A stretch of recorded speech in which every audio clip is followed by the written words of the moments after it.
जय श्री कृष्ण, जय माताजी અને પ્રણામ બધાને। કેમ છો તમે બધા? તો સ્વાગત છે તમારું મારી ચેનલમાં। ઊભા રહો ક્યાં જાઓ છો? આ ચણાની દાળના કે ચણાના લોટમાંથી ભજીયા બનાવવાના નથી। આ નવી રીતે નવી રેસીપી જોઈને તમને બધાને ખૂબ જ મજા પડી જવાની છે। તો ઘણા દિવસની રાહ જોયા પછી મસ્ત મેઘરાજાએ મહેર કરી છે। તો આપણે ગુજરાતી એટલે ભજીયા બનાવવાનું તો પાકવું જોઈએ। આ ભજીયા બધી ઋતુમાં ખાવાની મજા પડે છે, પણ વરસાદમાં તો આનો કોઈ જવાબ જ નથી। તો ચાલો બનાવવાનું શરૂ કરીએ। આપણે એકદમ નવા અને ખાવામાં ક્રિસ્પી કુરકુરે ભજીયા। જો તમે ખાવાના શોખીન છો તો તમને આ ભજીયા તો ખૂબ જ ભાવવાના છે।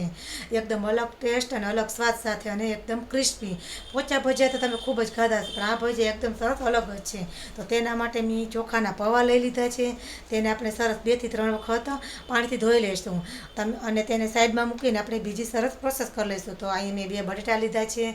તેને આવી રીતના બટેટાની છાલ ઉતારી લેવાની છે અને ત્યાર પછી આપણે જે ખમણી હોય તેમાં આપણે બટેટાને સરસ ખમણી લેવાનું છે। આપણે બટેટાના કે મરચાંના કે ફુલવડીના ભજીયા તો ખૂબ જ ખાધા હશે, પણ આ નવી રીતે ભજીયા તો લગભગ ક્યારેય નહીં જ બનાવ્યા હોય। તો ખમણ લીધું છે, તેને આપણે પાણીથી સરસ ધોઈ લેવાનું છે। આપણે ભજીયાને ક્રિસ્પી કરવાના છે, એટલે આ બટેટામાંથી બધો જ ક્ષાર કાઢી લેવાનો છે। 2 થી 3 વખત સાફ કરી લેવાનું છે પાણી નાખીને સરસ એકદમ, અને ત્યાર પછી આપણે બધું જ પાણી કાઢી અને ખમણને સરસ નિતારી લેવાનું છે અને સરસ અલગ કરી લેવાનું છે જો આવી રીતના। ત્યાર પછી તેમાં આપણે અડધી ચમચી મીઠું નાખીશું, અડધી ચમચી હળદર નાખીશું, અડધી ચમચી હિંગ નાખશું, અડધી ચમચી ખાંડ અને અડધો ફાડો આ લીંબુનો રસ નાખ્યો છે તેમાં। ત્યાર પછી તેમાં આપણે આ લીલા મરચાં છે તીખા, તમે જેટલું તીખું ખાતા હોય એ પ્રમાણે મરચું નાખવાનું છે। અને એક મોટી ડુંગળી નાખી છે, ડુંગળીને એકદમ પતલી પતલી કાપી લીધી છે।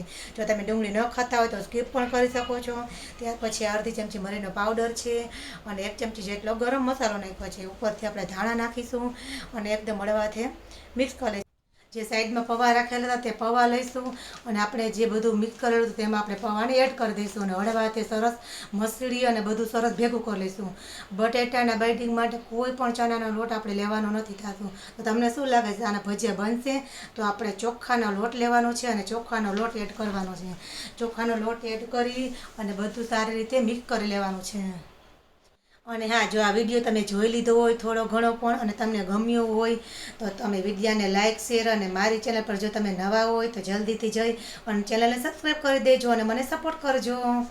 તો તમે જોઈ શકો છો કે આપણું બેટર એકદમ છૂટું છૂટું રહે છે।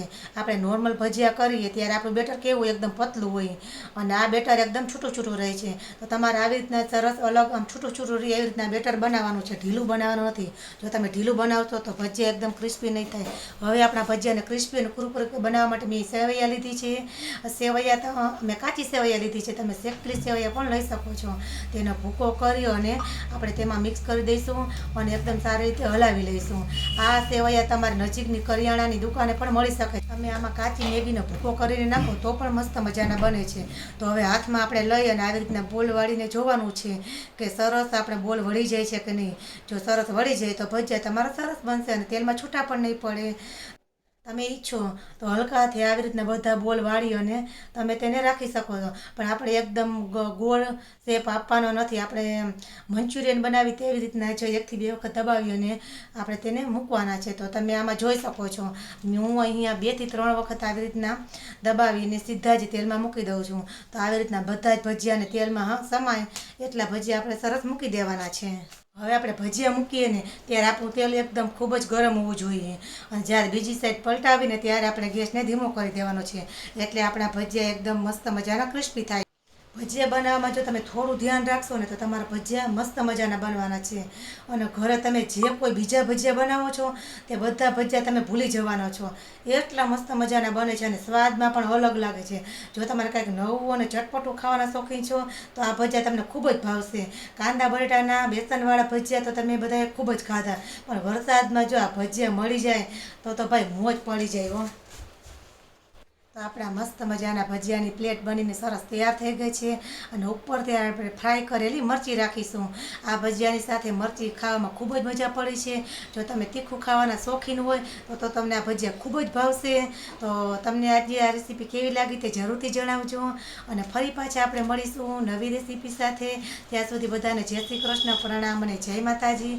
શું તમને પણ આ ભજીયા જોઈને ભજીયા ખાવાનું મન થઈ ગયું? તો આ વરસાદમાં તમે પણ આ ભજીયા જરૂરથી બનાવજો. તો આપણે જોઈ લઈએ કે આપણા ભજીયા સ્વાદમાં ને ટેસ્ટમાં કેવા બન્યા છે. તો ચાલો હું ભજીયાને પણ ચાખી અને સરસ ટેસ્ટ કરી લઉં આપણા કુરકુરે અને ક્રિસ્પી ભજીયા. તો જોઈ કેવા છે આપણા ભજીયા.